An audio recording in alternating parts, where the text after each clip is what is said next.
Leba Nakawere olimwa akalega nga bakakugana. Kajemu kagenda kubuza amabere wakazaala omukazi ng'ayinza okunyiga.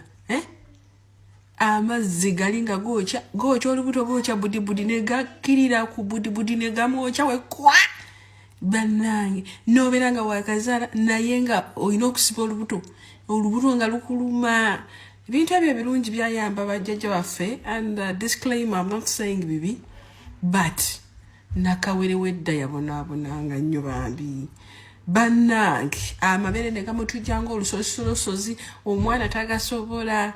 Kati essaawa zino nze kati amabere mangi naye nina pampa, like nina pump yakabi eriko amannya ag'enjawulo oba oyagala kunyonyogera oba oyagala kutya. Kati bagala kwata ekiwere ekibuguma teekako olusolosozi galiire emmwanyi.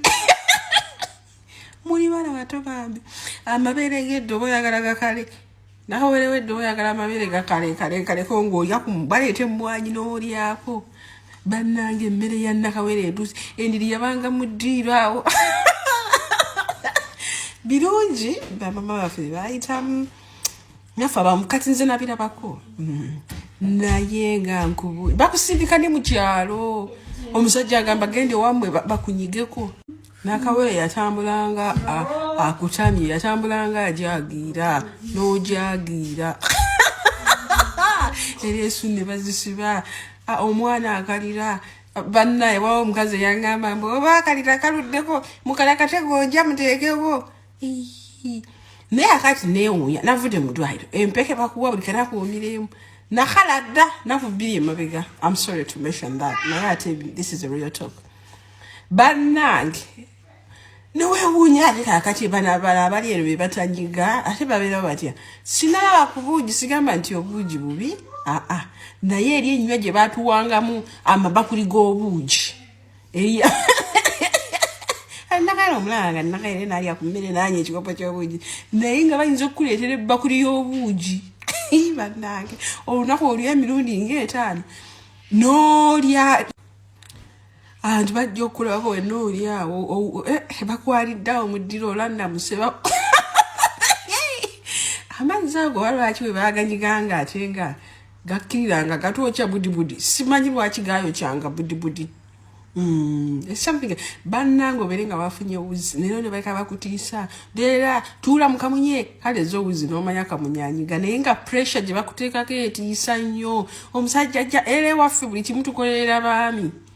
Kale nange njagala nnyo okukolerera omwami naye maama bali abakyala balinga bakikyusa. Omusajja ajja kukuleka tuula mu kamunye wuzi zifeeko nnyo banna ojja kugaziwa weewumbeko empewo yiye ekuyingira naye ye empewo eyo ntuufu.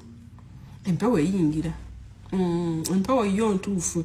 Ate Baganda baali bagezi nnyo abantu beda empewo ntuufu kituufu nnyo ekyempewo weegaziya empewo ekuyingira. Naye nga maama Nakawere edda yabona kati abaffe ngenda kulaba kafirimu ndi wano abuneno bwe baatuleetera. Yes, instead of okwetugga you put this oteekamu kano because organs, I'm not saying good away, but the organs are weak. Wasinsi omwana organs zonna ziri weak. Kyova olaba bakusibanga ekigoye ate ng'owuira ofa. Osindika omwana ate the organs are really weak. Naye kati baatuleetedde buno buskims sayagala baza omukyala ambuziza pepe watandise okunywa wine. No darling. Yeah, darling, on a toilet, it's not non-alcoholic. Now I think lives zang. It's just because mubadenga terminated badenga nywa champagne yali non-alcoholic. So because of njagala nnyo kunywa wine, you know. Kati nze natanse feeling a mood. Njagala okuyikubataya kwa glass. Na it's non-alcoholic because of yonso mwana obo mo pumping la mavere, like you can see. It's non-alcoholic. So, bossy Nakawere with that.